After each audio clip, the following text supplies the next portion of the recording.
बिस्मिल्लाहिर्रहमानिर्रहीम, अस्सलाम वालेकुम नाज़रीन, आप देख रहे हैं कश्मीर क्राउन। और आज एक मरतबा फिर आपकी सेहत का ख्याल रखते हुए हम आपके सामने आए हैं और आपको बता दें कि आज दो मारूफ और मुमताज़ डॉक्टर्स हमारे साथ मौजूद हैं, ख़ासकर इनफर्टिलिटी को लेकर। और इनफर्टिलिटी के हवाले से आज हम बात करेंगे। वंदिच अगर कात करो वंदस मज कशीर मज ज़्यादा हीटिंग गैजेट्स कांगर बुखर इस्तेमाल करान लूग, तो क्या अम इनफर्टिलिटी पे असर पेवान, क्या अम फर्टिलिटी पे असर पेवान, क्या खुदा न खास्ता इनफर्टिलिटी अम बढ़ा। तो वनस तह मौजूद तो अथ बारस मज करो कत। अस मौजूद डॉक्टर इरम यम गायनकोलॉजिस्ट आसन माहिर IVF मज। डॉक्टर इरम जी, आपका बहुत बहुत शुक्रिया हमारे साथ जुड़ने के लिए, बहुत बहुत शुक्रिया, थैंक यू सो मच। तो और हमारे साथ मौजूद है doctor Rakesh sir. Rakesh sir, बहुत बहुत शुक्रिया आपका भी। गुड इवनिंग, वालेकुम सलाम।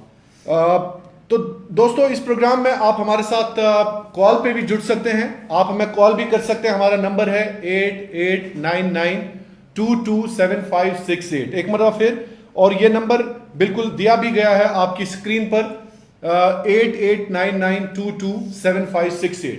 डॉक्टर इरम से आप अपना सवाल पूछ सकते हैं। डॉक्टर इरम इम्प्रीमिस IVF में एक मायानाज IVF स्पेशलिस्ट है और डॉक्टर राकेश एम्ब्रियोलॉजिस्ट हैं। डॉक्टर इरम जी, इससे पहले कि हम कॉल्स भी लें, कॉल हमने बाज़ाब्ता तौर पर अपने व्यूअर्स को बताया है कि वो हमें कॉल कर सकते हैं। डॉक्टर इरम जी, आपसे मैं जानना चाहूँगा कि विंटर्स में क्या क्या प्रिकॉशंस जो एक आम इंसान या ख़ासकर बिलखुसूस अगर हम कश्मीर की बात करें, क्या क्या प्रिकॉशंस लेनी चाहिए आम लोगों को इस हवाले से? देखिए, विंटर्स में यूजली कश्मीर में हम कांगड़ी का इस्तेमाल करते हैं। जी जी। तो कांगड़ी यूज़ करने से जो अभी स्टडीज़ हो रही है उस पर मेनली मेल फैक्टर पे देखा गया है, but sole cause of infertility नहीं कह सकते हैं, but it can be a reason for जो मेल इनफर्टिलिटी इतनी ज़्यादा हो रही है। इसका रीज़न ये है कि मेल्स में जो हमारा प्रोसेस होता है स्पर्मेटोजेनेसिस का, दैट्स आउटसाइड बॉडी। सो कांगड़ी जो है एक्सेस हीट से कहीं ना कहीं स्पर्मेटोजेनेसिस पे इफेक्ट पड़ सकता है। So I am talking about male infertility can be affected by use of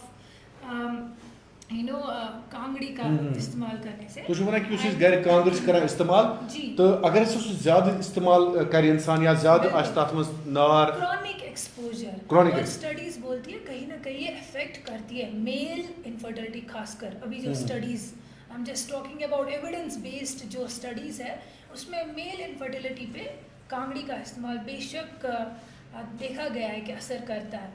और साथ साथ अब इलेक्ट्रिक ब्लैंकेट्स भी है, तो उसका भी क्रॉनिक एक्सपोजर से, क्योंकि वो कंटिन्यूसली आपको हीट इफेक्ट देता है, वो भी excess, so that can also effect indirectly male infertility की, basically male. And regarding female, कहीं ना कहीं उन पे भी उस साइड्स पे असर पड़ता है if you are using chronically kangri और chronically electric blankets. So for my advice for male or youngsters, you can use kangri, आप इस्तेमाल कर सकते हो, बट थोड़ा सा अपनी बॉडी से दूर रख के, और ज़्यादा इलेक्ट्रिक ब्लैंकेट भी नहीं कंटिन्यूसली रात भर यूज़ करके। तो आपका मानना यह है कि ज्यादा एक्सटर्नल हीट जो है वो अपनी आपकी बॉडी के लिए सेहत खतर मुज़र? हाँ बिल्कुल, एक्सटर्नल हीट एज इन के अपने जो मेल जो होते हैं हमारे यंगस्टर्स, तो उनको कांगड़ी डायरेक्ट कंटिन्यूअस कांटेक्ट में नहीं रखनी। आई जस्ट वांट टू जी ऐड जी on that. Doctor Rakesh Samal हमारे साथ मौजूद है। डॉक्टर साहब, जैसे डॉक्टर इरम जी, जी जी, you want to add on, लेकिन इससे पहले मैं अपने व्यूअर्स को बता दूं कि आप हमें कॉल भी कर सकते हैं। मायानाज मुल्क हिंदुस्तान के डॉक्टर राकेश एम्ब्रियोलॉजिस्ट हमारे साथ मौजूद हैं। आप कोई भी सवाल आज पूछ सकते हैं इनफर्टिलिटी के हवाले से। डॉक्टर इरम गायनकोलॉजिस्ट हमारे साथ मौजूद है, यम सान माज बहन तिम तक सवाल पृछित। कॉल हेकू तुम कर 8899227568। यह सोन नंबर, यह दिख, तुम हेकू अत नंबरस पे कॉल कर, डॉक्टर सू डायरेक्ट कत कर। जी डॉक्टर साहब, जो मैं डॉक्टर इरम बात कर रहे थे, तो एक्चुअली उसी का मैं थोड़ा डिस्क्राइब कर रहा हूँ। जो एक्चुअली मेल में जो स्कटम होता है वो, और जो स्कॉटम को चाहिए होता है, जो आपके स्पर्म होता है वो below 2 to 3 degree lower the body temperature. जैसे हमारा बॉडी टेम्परेचर 37 है, but for spermatogenesis and all it's come little by 35-36 temperature required for the healthy spermatogenesis. But हम जब फिजिकली कांगड़ी यूज करते हैं एनवायरमेंटल फैक्टर से थोड़ा सा इफेक्ट करता है, बट डायरेक्ट हम जब हीटिंग ब्लैंकेट और थोड़ा हम कांगड़ी वगैरह यूज करते हैं डायरेक्ट गैमेट्स के पास, ठीक है, तो उस टाइम पे क्या होता है, जो फिजिकली टेम्परेचर एक्सचेंज होता है, जो बॉडी जो ज़्यादा हीट लेता है, तो इट में भी एडवर्स इफेक्ट होता है जी जी मेल इनफर्टिलिटी। जैसे फीमेल इनफर्टिलिटी इसमें उस साइड में उतना नहीं होता है because it's happening inside the body, but the scrotum रहता है जो आपके थोड़ा सा फिजिकली बाहर रहता है, तो उसके लिए जब आप जो कांगड़ी यूज करते हैं तो इट में भी इफेक्ट एडवर्स। और बाकी थोड़ा जो एनवायरमेंटल फैक्टर रहता है, बाहर हम एक्सट्रीम कोल्ड कंडीशन के लिए हम जब extreme means like lower to the 10 degree 5 degree 0 degree में जब आते हैं, तो उस टाइम पे थोड़ा हम जब ज़्यादा एक्सट्रीम टेम्परेचर मेंटेन करने के लिए लेते हैं तो वहाँ पे होता है। अदरवाइज फेवरेबल टेम्परेचर में अगर 10 से 20 डिग्री में होता है तो अदरवाइज इट्स डजंट अफेक्ट। तो आपका मतलब है कि वो इफेक्ट नहीं करता है? जी जी ठीक है। तो डॉक्टर साहब प्रिकॉशंस, एक आम इंसान को अगर हम कहें कि सर्दियां चल रही है इस वक्त, कश्मीर में माइनस टेम्परेचर चल रहा है, तो हमारे साथ एक कॉलर मौजूद है। जी अस्सलाम वालेकुम। वालेकुम सलाम। तो live Kashmir crown messages sir इसको kopar है पैसे ऐसे थोड़ा बहुत डॉक्टर से कष्ट है chemist doctor Iram doctor Rakesh ऐसे ये जी डॉक्टर इरम जी जी वनी एक्चुअली ये मसला इस पे कि मिसिस कोरम ब्रोंट हस करता क्यूरेट अहनस तो तम पे तस कंटिन्यू रोजा यूटीआई तस लगा लक्ष्य येडस वरम शरम तो छु वना कि तो छु कोरम तमिस क्यूरेट तमिस रोजान लक्ष्य येड वरम अनजा तो केशा तो इनफर्टिलिटी हवाल शिकायत का ना ऐसे वीकेंड्स करसन 22 अच्छा तो असन स प्रॉब्लम सर की हां तो अलबत्त मसला ये है जो तस थोड़ा सा यूटीआई कंटिन्यू रोजा। चलो ठीक एज क्या छे के रफीका एज उम्र क्या है? उम्र कस वरिश उम्र 45 डॉक्टर साहब तो बोझू जी इनका ये सवाल है कि इनका क्यूरेट हुआ है, मतलब हाँ, डीएनसी हुई है। जब अबॉर्शन होता है तो डीएनसी होती है, तो उसके बाद इनको रिकरेंट यूटीआई रह रहा है, ठीक है। That can not be the sole cause कि डीएनसी के बाद ही हुआ है। यूटीआई जो यूरिनरी ट्रैक इन्फेक्शन है उनको फर्दर देखना पड़ेगा, कल्चर एग्जामिनेशन करना पड़ेगा कि उनको प्रॉपरली एंटीबायोटिक मिल रहे हैं, प्रॉपर एक ड्रग ऑफ चॉइस जो कह सकते हैं वो मिल रहा है कि नहीं। बट हम एग्जैक्टली नहीं बोल सकते ये डीएनसी के बाद ही रिलेटेड है। हाँ कभी क्या होता है डीएनसी के कॉम्प्लिकेशंस ये है कि कहीं ना कहीं यूट्रस में इन्फेक्शन हो सकता है, एंडोमेट्राइटिस जिसको हम बोलते हैं। तो इनको कंसल्ट करना है गायनेकोलॉजिस्ट को, एक स्कैन यूएसजी पेल्विस करना चाहिए और यूरिन का कल्चर करना चाहिए। ठीक है। आप जनाब आ जाएं डॉक्टर साहब के पास, डॉक्टर इरम आपके लिए है। एक और कॉलर हमारे साथ मौजूद है। जी अस्सलाम वालेकुम। जी अस्सलाम वालेकुम। वालेकुम सलाम व रहमतुल्लाह। जी वालेकुम। जी आप अपना सवाल बताएं। जी मेरा सवाल ये है कि नॉर्मली किसी फीमेल में एंडोमेट्रियम लाइनिंग जो होती है ना, मेरा दोनों डॉक्टर साहिबान से सवाल है। आपका दोनों डॉक्टर से सवाल है? जी बताएं। जी जो मतलब एम्ब्रियो ट्रांसफर करने से पहले हम प्रिपरेशन करते हैं फॉर एंडोमेट्रियम, मतलब यूट्रस प्रिपरेशन, तो उसमें एंडोमेट्रियम लाइनिंग जो है अगर कम रहती है तो उसको बढ़ाने के लिए क्या बहुत शुक्रिया। आप कहाँ से बोल रहे हैं? मैं श्रीनगर से बोल रहा हूँ। श्रीनगर से डॉक्टर साहब, श्रीनगर से इनका सवाल है। एक और सवाल लेते हैं उसके बाद। जी अस्सलाम वालेकुम। जी अस्सलाम वालेकुम। जी डॉक्टर साहब दोनों डॉक्टर से सवाल है, आपने सुना, आप पहले इनका डॉक्टर इरम जवाब दें। देखिए एम्ब्रियो ट्रांसफर के लिए जो हमारी एंडोमेट्रियम लाइनिंग होनी चाहिए जो यूट्रस की होती है, it should be more than 7 less than 12, ये मेजरमेंट्स है। तो जो थिन एंडोमेट्रियम जो इनके सवाल था, तो उसके कई रीजंस हमें पहले देखने चाहिए। क्या है रीज़न? कभी अनडायग्नोस्ड ट्यूबरकुलोसिस हो सकता है, या कभी एंडोमेट्राइटिस यूट्रस का इन्फेक्शन हो सकता है, तो इसके कॉजेज हमें देखने तो इनको विजिट करना पड़ेगा डॉक्टर। और दूसरा है कि अगर थिन एंडोमेट्रियम है, कहीं ना कहीं हिस्ट्रोस्कोपी भी जरूरत पड़ सकती है, हिस्ट्रोस्कोपी करके एंड फर्दर अकॉर्डिंगली अगर हमें रीजन पता चलता है इसको थिन एंडोमेट्रियम क्यों है, फिर अकॉर्डिंगली हम इनके बहुत सारे ट्रीटमेंट ऑप्शंस बिल्कुल। एक और सवाल है। जी अस्सलाम वालेकुम। हेलो अस्सलाम वालेकुम सर। जी कौन साहब और कहाँ से बोल रहे हैं? सर मैं गुलमर्ग से रहता हूँ सर। और गुलमर्ग में सर मेरा रहते हैं सवाल आप? ये है अपना सर, पनन सवाल बेंतो। सर मैं गुलमर्ग में रहता हूँ सर, लेकिन यहाँ पे बहुत ठंड है, क्या आईवीएफ करना सर सही रहेगा सर कि नहीं सर? आपका मानना है कि ठंड गुलमर्ग में बहुत ज्यादा है, लेकिन हाँ जी आईवीएफ सर। करना क्या सही रहेगा या नहीं? एक अच्छा सवाल हाँ डॉक्टर सर। राकेश ने पूछा कि ये गुलमर्ग में रहते हैं, शायद इनफर्टिलिटी के हवाले से इनका इशू है।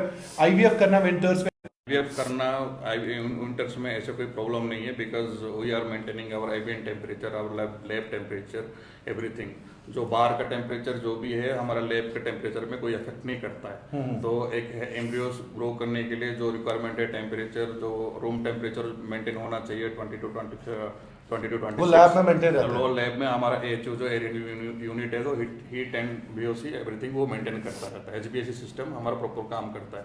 तो फॉर एम्ब्रियो कल्चर तो जो टेम्परेचर चाहिए होता है, फेवरेट टेम्परेचर चाहिए होता है, we are maintaining through the AHU। So बाहर का टेम्परेचर भी कुछ इफेक्ट नहीं करता हमारे लैब को। तो जैसे आप विंटर में भी, आप समर में भी काम करते हैं, तो बाहर का टेम्परेचर ज़्यादा होने से भी अंदर का टेम्परेचर वही मेंटेन करते हैं जो हम मेंटेन करना चाहते ये हैं। सेम सिचुएशन जैसे समर में बाहर का टेम्परेचर ज्यादा होता है, इसमें हो जाता है, तो it doesn't affect anything. So ये affect नहीं करता है। Culture nothing. तो जनाब आप गुलमर्ग से जो हमें कॉल कर रहे थे अभी, हाँ, इसके लिए जो है जैसे आफ्टर ट्रांसफर जैसे होता है, जो थोड़ा सा प्रिकॉशनरी रहना पड़ेगा। एनवायरमेंटल हीटिंग अगर वो हो सकता है तो वो बेटर है, ताकि जैसे मैडम ने बोला कि कांगड़ी वगैरह यूज ना करे, हीटिंग ब्लैंकेट उस टाइम पे थोड़ा सा अवॉइड करे, हाँ। ताकि बॉडी को एक्सपोजर ज्यादा टेम्परेचर जो कांगड़ी का और हीटिंग एजेंट्स का बोला था, फिजिकली ज्यादा जो आते हैं, जो टच में जो भी आपका हीटिंग सिस्टम, वो थोड़ा दूर रखें। एनवायरमेंटली मेंटेन कर सकते हैं तो बेटर है। ठीक है, आप हमें कॉल कर सकते हैं। हमारा नंबर 8899227568। एक कॉलर और हमारे साथ मौजूद है। जी अस्सलाम वालेकुम। जी अस्सलाम वालेकुम। बहरहाल डॉक्टर साहब, आप चूंकि अगर हम बात करें अब इनफर्टिलिटी, अब हाल ही में मेरी बात हुई थी, दोनों डॉक्टर से मैं पूछना चाहूँगा, कश्मीर में बहुत ज़्यादा इनफर्टिलिटी, मुझे किसी से बात हो रही थी, वो कह रहा था कि शायद हर फैमिली में 2030 या 2035 में कोई ना कोई जो इनफर्टाइल केस है वो देखने को मिलेगा। तो डॉक्टर इरम, आपको क्या लगता है कि आखिरकार ऐसी इनफर्टिलिटी रेट जो मेरे ख्याल में एक डेंजरस स्केल पर जा रही है, तो कैसे इसको कंट्रोल किया जा सकता है? डाइट, बार बार मैं कहती हूँ, लाइफस्टाइल हमारा बहुत ख़राब हुआ है, हमारा डाइट बहुत ख़राब हुआ है, सब आपको आर्टिफिशियल। लग रहा है कि मेजर कॉज वो भी है? डाइट बहुत फैक्टर, और लाइफस्टाइल हमारा एक ही जगह, और excess use of phone, excess use laptops, phone. अच्छा, उससे भी डेफिनेटली क्यों हो रही है राइज, अचानक से क्या ऐसा हो रहा है? क्योंकि हमारा लाइफस्टाइल बहुत ख़राब है, हमारा डाइट बहुत ख़राब है। अब लोग प्रेफर ही नहीं करते चल के जाना। पहले इतना हमें फैसिलिटीज़ नहीं थी, अब हम आधा किलोमीटर भी हो तो गाड़ी का इस्तेमाल करते हैं। सो नो एक्सरसाइज, चलना बंद हो गया है, डाइट ख़राब हुआ है, बाहर खाते हैं maximum times, and continuously phone usages of electronic gadgets, चाहे वो फ़ोन हो, लैपटॉप्स हो, so all the time system पे रहना। So these are the factors जिसकी वजह से इनफर्टिलिटी बढ़ रही है। वो भी है। जी डॉक्टर राकेश, आप पे मैं आना चाहूँगा, बिल्कुल यही सवाल मैं आप पे पॉइंट करना चाहूँगा। तो जो एक स्ट्रेस मैनेजमेंट है वो आजकल ज़्यादा दिख रहे हैं। जैसे मैडम ने बोला, जो मेटाबॉलिक एक्टिविटी रिक्वायरमेंट है बॉडी के लिए, जब आप थोड़ा प्रॉपर डाइट मेंटेन करोगे, प्रॉपर एक्सरसाइज करोगे, तो बॉडी मूवमेंट रहेगा, तो जो भी जहाँ पे ब्लड सर्कुलेशन होना चाहिए, उसका एंटीऑक्सीडेंट फॉर्मेशन होना चाहिए, वो नहीं हो रहा है। वो आप लाइफस्टाइल ही बोल सकते हैं, एनवायरमेंटल फैक्टर भी बोल सकते हैं, and what the cause other factors also. जैसे IT में हो गया, peoples are sitting around for more than 12 hours, and we are also somewhere fine to see that no physical exercise in the morning. जो भी उठना है, जो proper diet follow करना है, अपने बॉडी को जो जैसे होना चाहिए, गाड़ी में जैसे हम proper time to time service करते हैं, अपना proper time to time maintain करते हैं, तो उसी हिसाब से हमें बॉडी को भी उसी हिसाब से मेंटेन करना पड़ेगा।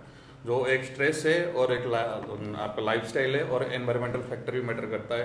आजकल खाना पीना जैसे यूज होते हैं, पहले हम रॉ चीज़ें ज़्यादा खाते थे ताकि जो एंटीऑक्सीडेंट रिच होता था, फ्रूट्स वगैरह, ये आजकल जंक फूड, ये जो फैशन फूड्स वगैरह रहते हैं, तो हम ज़्यादा इसीलिए लीनियस हो गए हैं उसके लिए।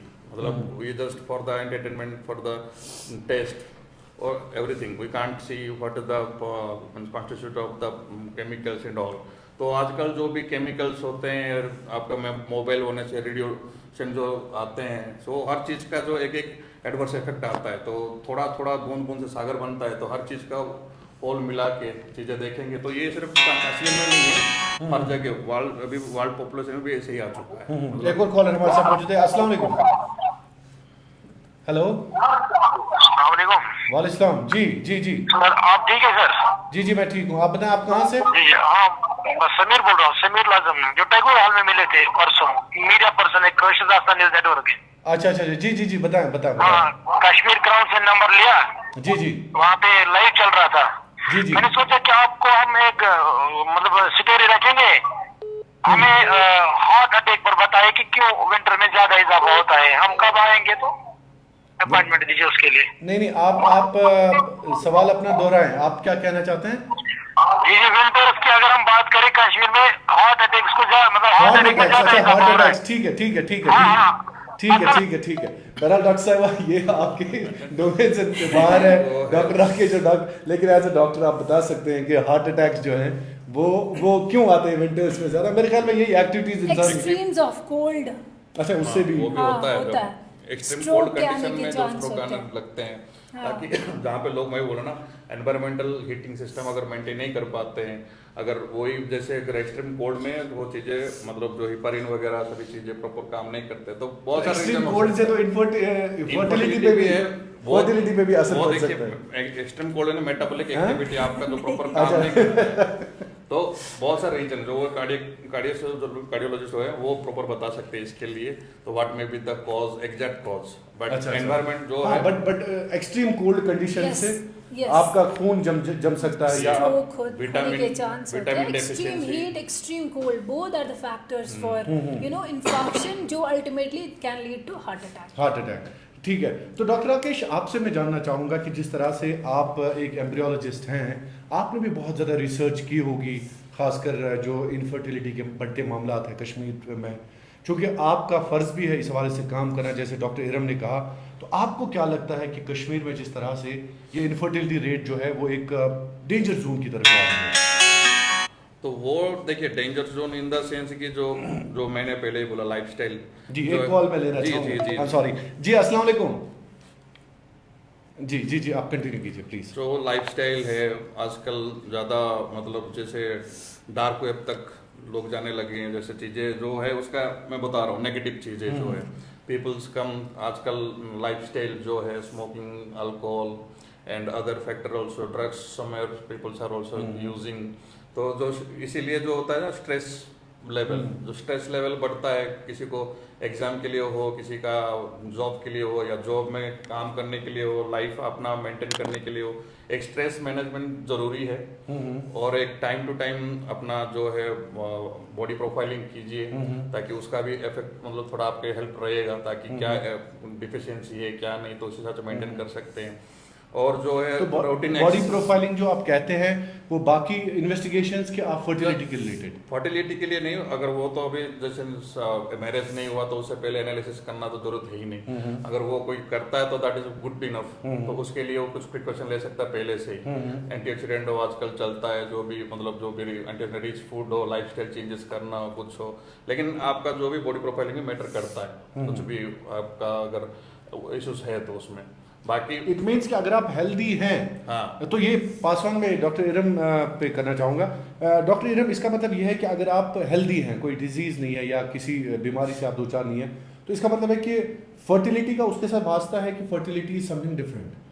देखिए, फर्टिलिटी हम तभी बोल सकते हैं जब एक कपल की शादी होती है, ठीक है, फिर वो ट्राई करते हैं कंसेप्शन के लिए, और जब कंसेप्शन नहीं हो पाता है तो अकॉर्डिंगली फिर हमें yes it can B evaluated after that only.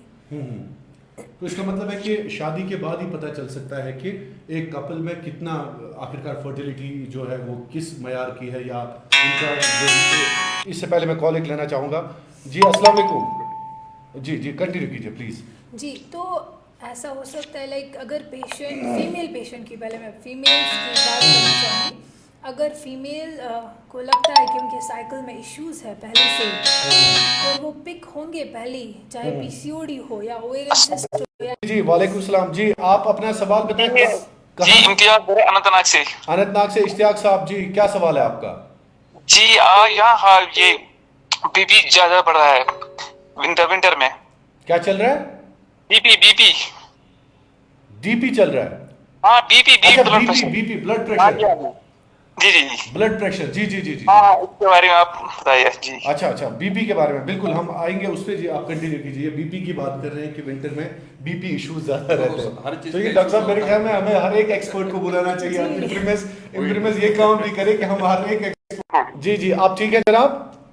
वालेकुम अस्सलाम सर, ठीक है? जी कहाँ से बोल रहे हैं और कौन सा बोल रहे हैं? जी अवंतीपुरा से बोल रहा हूँ। जी जनाब, क्या सवाल है आपका? जी एक्चुअली मेरा सवाल इरम मैम को है। जी इरम मैम, डॉक्टर इरम से। जी बताएं। मैं मैम से ये बात पूछना चाहता हूँ। जी आप बताएं। एक्चुअली मेरे शादी को 5-6 साल हो गए। 1 मिनट, 5 साल हो गए? ठीक। हाँ ठीक। जो एक्चुअली जो डिफिकल्टीज आ रहे हैं, जो हर्डल्स आ रहे हैं, वो जो फॉलिक्यूलर प्रॉब्लम एग्स वो मैच्योर नहीं हो रहे हैं एज पर जो होना था, एज पर डे के हिसाब से। तो मैंने बहुत सारे ट्रीटमेंट्स मैंने डॉक्टर सईद नसीर से, डॉक्टर अमरीन कुरैशी, डॉक्टर महराजुद्दीन, बहुत सारे जो स्पेशलिस्ट है वैलिड के, उनके पास मैं आप वहाँ गए? गया। हाँ बहुत के। तो मैं एएमएच कितना है? एएमएच आपका कितना है? एएमएच 2.12 है। 2.12 है। सारे टेस्ट ठीक आ रहे हैं, सारे एक ही प्रॉब्लम आ रही है कि जो फॉलिकुलर प्रॉब्लम है, फॉलिकुलर जो जब हम फॉलिकुलर स्टडी करते हैं एग 14th डे जो मैच्योर होना चाहिए एग वो नहीं हो रहा है। तो मैंने बहुत सारे मेडिसिन ले लिए, इंजेक्शन लिए, बड़े इंजेक्शन लिए, कुछ नहीं हो रहा है। तो इसके लिए मैं जानना चाहता हूँ कि इसके बारे में थोड़ा। एक मिनट डॉक्टर साहब, आप और कुछ जानना चाहते हैं? ठीक है, आप सुनिए जवाब। जी डॉक्टर साहब आप जी, इनका आपने सुना इनका सवाल? जी इनका एएमएच 2 नॉर्मल है, ठीक है। अच्छा ठीक है, एएमएच ठीक नॉर्मल है। है। इनका ये सवाल है कि फॉलिकल्स ग्रो नहीं कर पा रहे 14th डे पे जो मैच्योर फॉलिकल होना चाहिए, वो नहीं हो रहा है। ठीक है। तो इसमें क्या है कि इसमें हमें फिर ट्रीटमेंट प्लान चेंज करना होता है। सपोज इनने, क्योंकि ये गए हैं कई स्पेशलिस्ट है, इन्होंने इंडक्शंस लिया होगा जो हम देते हैं फॉलिकल्स को ग्रो करने के लिए।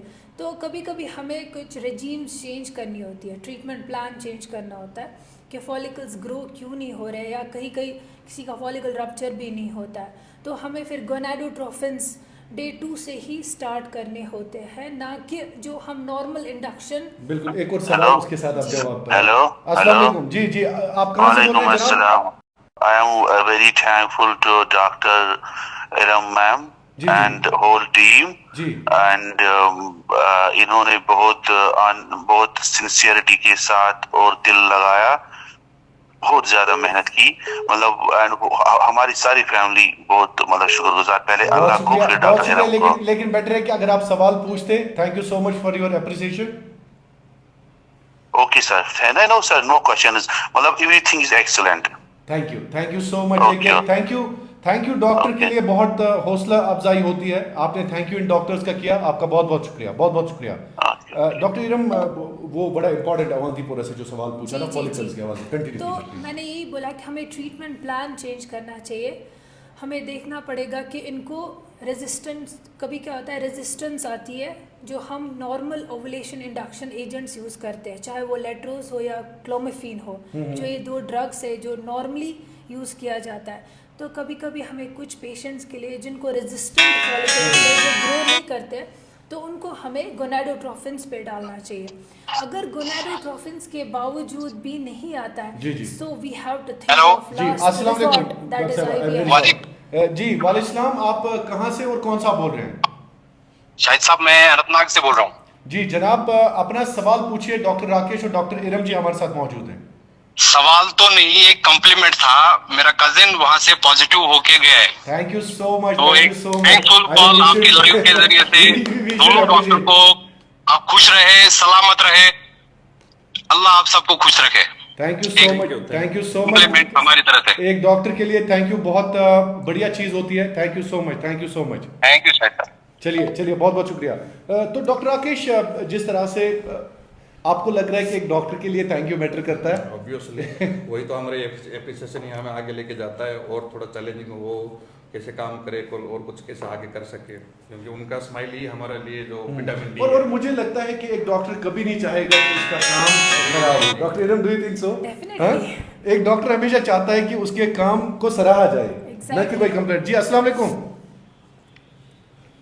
जी तो डॉक्टर इरम, हम वापस आते हैं, चूँकि अब फर्टिलिटी के हवाले से हमारी जो माएँ बहनें particularly, because you belong to that lot only, तो क्या आपको लग रहा है जब हमारे पास लोग आते हैं आपके सेंटर पे या आपसे मिलने आते हैं, तो आप को क्या लगता है आखिरकार प्रॉब्लम कहाँ पे है? ये जो इनफर्टिलिटी के इश्यूज बढ़ते हैं, तो आपको क्या लग रहा है कि how to tackle with these things?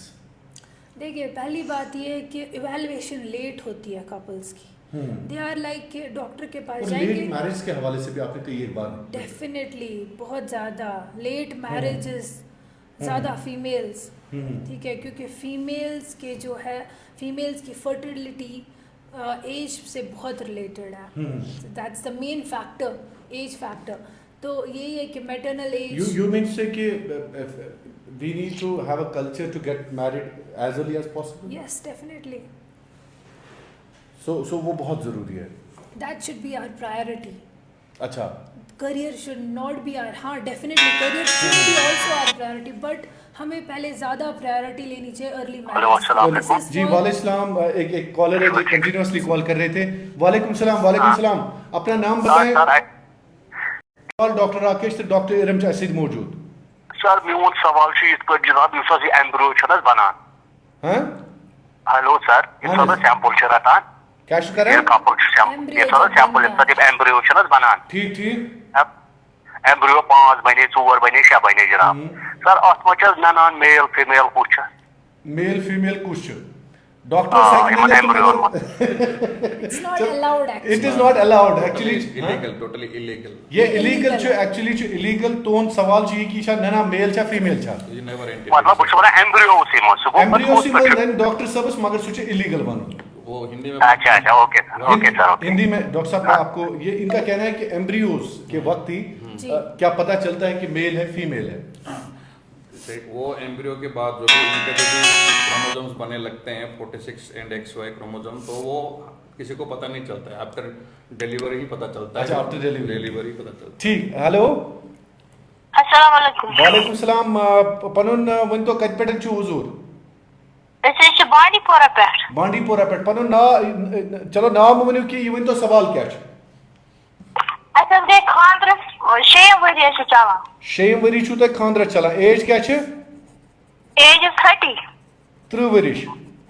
आनस ना टेस्ट सोलम ठीक मेरा पता गना लिब्रास को भी मैं पाने तो सितरा में ठीक है। खानदारस क्या छ एज? Age is 40। सज्जी आनस खानदारस डॉक्टर इरम सज्जी तो पाम छिम 3 वन छु त बच ये केन त कर आईवीएफ एमसीसी करने किस पेट एरम जीनिस डॉक्टर एरम छना एमसीसी करने किस पेट बना वो गसो। अच्छा तू छु वन डॉक्टर इरमनिस क्लिनिकस पेट इमो मगर गड वन तो डॉक्टर सबस कि तो डॉक्टर साहब प्रसुनि मन के एएमएच का कहां लेवल ये बोल रही है सारे समझ तो नॉर्मल। तो आप तो छु मन के वनन का नहीं ठीक है तो बुझो जवाब बुझो केस ऑफ अनएक्सप्लेन्ड इनफर्टिलिटी जवाब बुझो तुई डॉक्टर साहब यमन एज 35 बांडीपोरा पे हस्बैंड एज शायद हस्बैंड का टेस्ट हुआ है कि नहीं वो जरूरी है। कभी-कभी ये फीमेल पे ही कंसंट्रेट करते हैं, बट एनालिसिस में क्या है क्या हस्बैंड का भी देखना पड़ेगा। Both patients both couples should to be means both couples should get investigated at the same time. ये नहीं कि पहले फीमेल के टेस्ट नहीं मौसम हस्बैंड से करने में टेस्ट में मे बी तो जिस हिसाब से इनका कहना है कि सब ठीक है, डायग्नोस्टिक लैप्रोस्कोपी भी हुई है, this can be the case of unexplained infertility. I need to evaluate further. Unexplained fertility we discussed multiple times doctor, तो yes. उसमें क्या-क्या है अनएक्सप्लेन्ड फर्टिलिटी में? I have already discussed many at times कि unexplained infertility में क्या होता है, पता ही नहीं चलता। मेल फैक्टर भी नॉर्मल होता है, फीमेल फैक्टर भी नॉर्मल होता है, ओवुलेशन भी होती है, फॉलिकल्स भी ठीक बनते हैं, बट नहीं हो पाता, उसके भी काफी रीजंस हैं। एक और सवाल डॉक्टर साहब। अस्सलाम वालेकुम। अस्सलाम वालेकुम।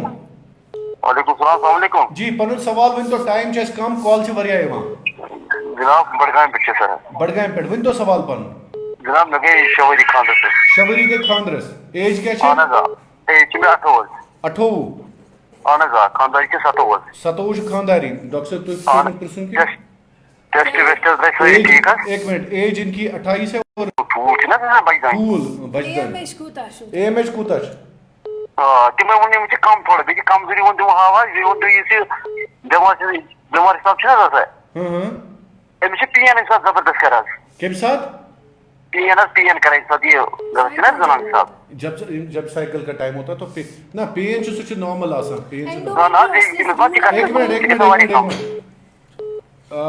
जवाब बूझो डॉक्टर साहब एक और सवाल डॉक्टर साहबा उसके साथ ही हम जी अस्सलाम वालेकुम अस्सलाम वालेकुम जी अपना सवाल बताएं प्लीज अस्सलाम वालेकुम सर वालेकुम मैं डिस्ट्रिक्ट बांडीपुरा सर डॉक्टर्स बंदो ये अर्ज मिशनिच अख शवरिश पत आये ब्या बच तमिस बना हार्ट कहीं तो पत गया 3 वहर पत बेस बच तो तमिस बना हार्ट कहीं क्या प्रॉब्लम है हार्ट बनाने दोनों बच्चन की इंदर आना ठीक है एक और सवाल 2 सवाल आप प्लीज मैडम लिख के रखें ये एक सवाल इनका है हार्ट के रिलेटेड इससे पहले 28 एज 27 एज जी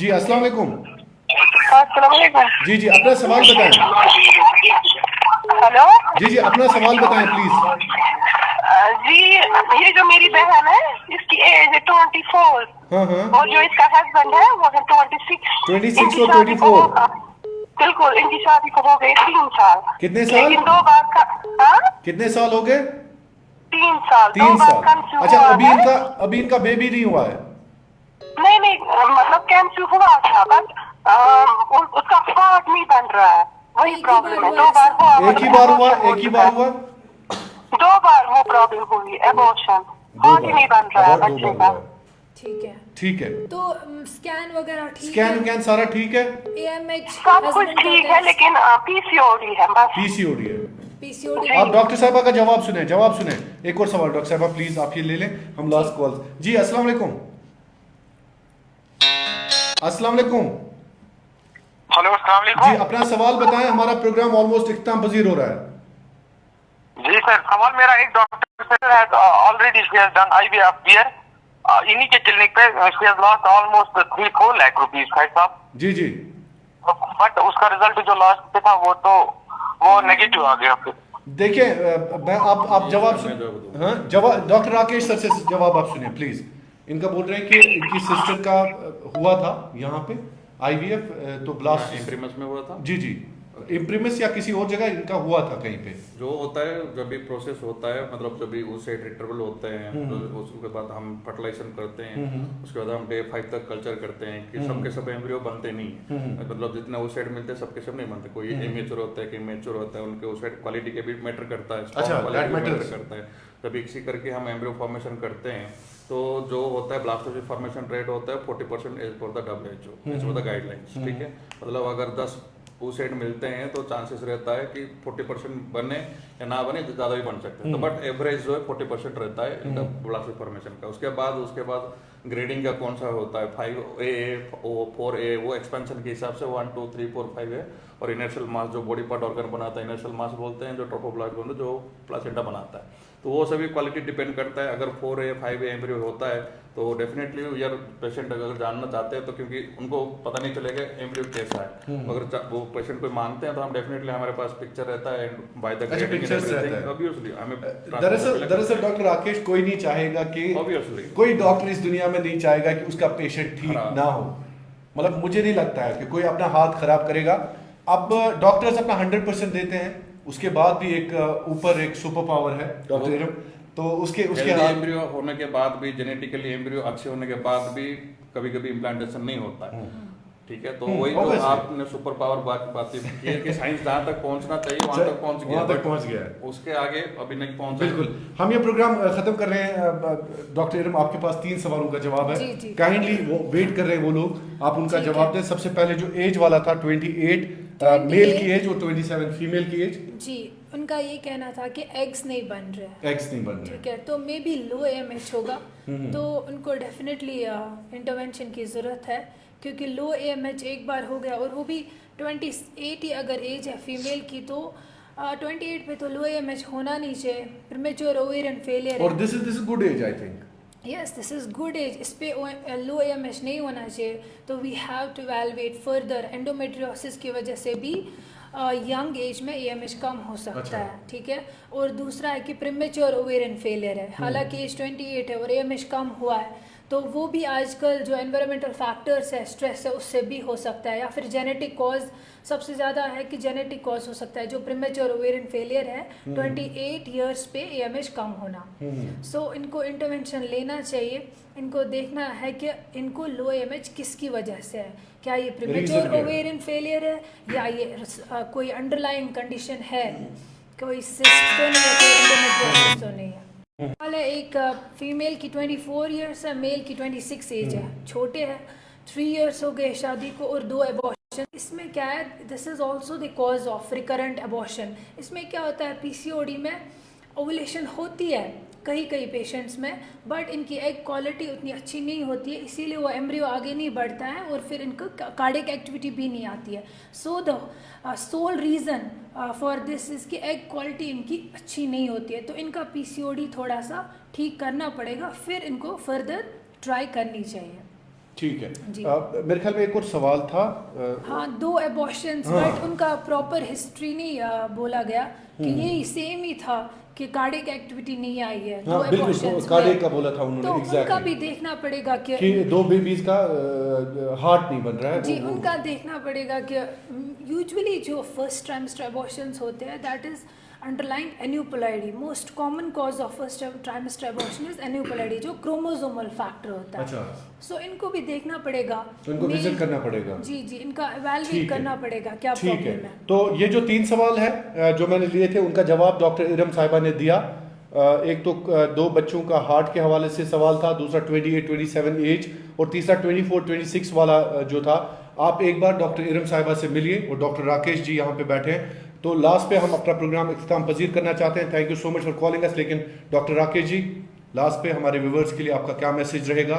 विंटर्स में प्रिकॉशंस क्या लेनी चाहिए, और ख़ासकर जो इस वक्त शदीद सर्दियाँ चल रही है कश्मीर में, बहुत सारे लोगों को ये भी खदशा है कि शायद IVF करना इस वक्त ठीक नहीं है। नहीं, IVF करना ऐसे कुछ प्रॉब्लम नहीं है, मतलब क्योंकि we have well age and well advance level, सो IVF करना, एम्ब्रियो फॉर्मेशन करना कोई दिक्कत नहीं है। You can come and do the treatment. And rest जो है क्या मेंटेन करना है, जैसे पहले ही बोले थे कि कांगड़ी थोड़ा दूर से रखें, हीटिंग ब्लैंकेट थोड़ा कम यूज करें, ठीक है, पानी थोड़ा ज़्यादा पिए, क्योंकि विंटर्स में होता है आपको प्यास नहीं लगता तो पानी नहीं पीते हैं, तो मैं वो थोड़ा पानी भी थोड़ा उतना ही इंटेक करें, क्योंकि पानी ही आपका बॉडी में ज़्यादा टाइम रहता है, तो पानी पिए, थोड़ा एक्सरसाइज करें, हैबिट्स थोड़ा जो भी खाना पीना, डाइटरी चीज़ें, विटामिन D या एंटीऑक्सीडेंट चीज़ें, खाना वाना, फ्रूट्स हो जो भी हो वो सब खाए, थोड़ा हेल्दी लाइफस्टाइल मेंटेन करें। जो जितना भी एडवर्स इफेक्ट चीज़ें होते हैं तो उससे थोड़ा दूर रहे। जैसे हम अगर कोई यूज़ भी करते हैं गैस वाला, तो वो कार्बन मोनोऑक्साइड भी रिलीज करता है, तो थोड़ा सा ज़्यादा यूज़ ना करें, अप डाउन करके, थोड़ा मतलब एनवायरनमेंट क्लियर करके, और अपना लाइफस्टाइल थोड़ा मेंटेन करें, थोड़ा फिजिकली एक्सरसाइज करें, ताकि विंटर्स में ज़रूरत पड़ता है।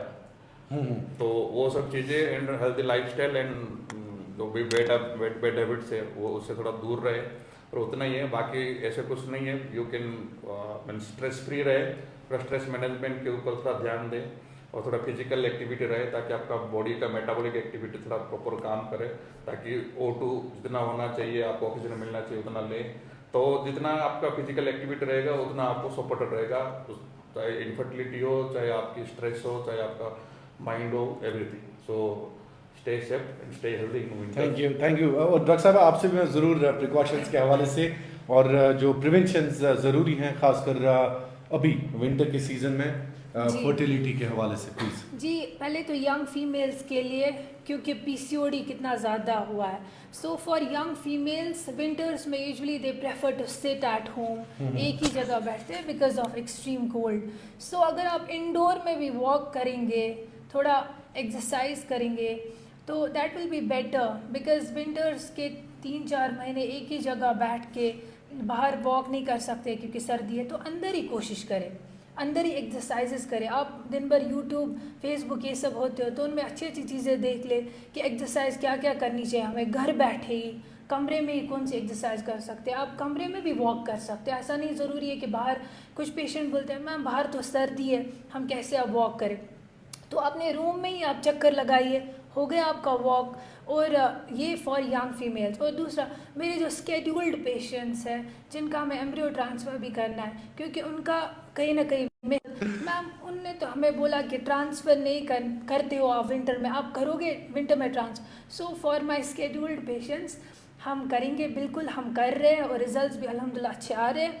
तो बिल्कुल विंटर में कोई ऐसी चीज़ नहीं है कि जो हैम्पर कर सकती है। हाँ, and I think this is the best season, you know, delivery भी टाइम पे होती है। Yes definitely. सो हम सबका ट्रांसफ़र कर रहे हैं। और ये इसलिए बोला जाता है शायद किसी पेशेंट को जो काफ़ी दूर से, उरी के पेशेंट है या करगिल से जो आते हैं हमारे पास, पुंछ से है, जिनको फिर वापस जाने में दिक्कत हो, कभी कभी क्या होता है रास्ता बंद होता है, उस चीज़ की वजह से उन पेशेंट्स के लिए हम बोलते हैं अगर वो यहाँ पे रह सकते हैं तो कोई प्रॉब्लम नहीं है, बट ट्रांसफ़र होल्ड नहीं करेंगे आप। So I am requesting all my schedule patients कि हम ट्रांसफ़र विंटर्स में भी कर रहे हैं और आपको कुछ नहीं होगा, कोई साइड इफ़ेक्ट, कुछ हैज़ार्डस नहीं है। बस ये है कि दूर वाले जो पेशेंट्स हैं उनका है कि रास्ता बंद हो जाए, तो they should not suffer for those patient. But program today, और आज हमारा प्रोग्राम था हेल्थ के हवाले से। आपकी सेहत का हमें बड़ा ख्याल है और बिल्कुल फर्टिलिटी हमारी जो कौम है यकीनी तौर पर ज़रखेज़ होनी चाहिए, क्योंकि उसी से ही हम अपनी जनरेशन्स माशाल्लाह उनको बढ़ा सकते हैं। बच्चों की ज़रूरत है, बच्चों से खुशियाँ आती हैं, बच्चों से महकता है, चहकता है सारा जहां। और जिस घर में खुदा न खास्ता बच्चा नहीं होता है बड़ी परेशानी होती है दोस्तों। वो कपल किस अजाब से, किस अताब से गुजरता है वो वही जानते हैं। उसी घर को पता चलता है जिस घर में ये बच्चे की नेमत और रहमत नहीं होती है। हम उम्मीद करते हैं कि आप भी इंशाल्लाह अपने आप को सेहतमंद रखेंगे। आज हमने बात की डॉक्टर इरम और डॉक्टर राकेश से इनफर्टिलिटी और फर्टिलिटी के मामलात के हवाले से। अगले प्रोग्राम में अगले हफ्ते फिर इसी टॉपिक के हवाले से मजीद गुफ्तगू होगी। आपका बहुत बहुत शुक्रिया कश्मीर क्राउन देखने के लिए।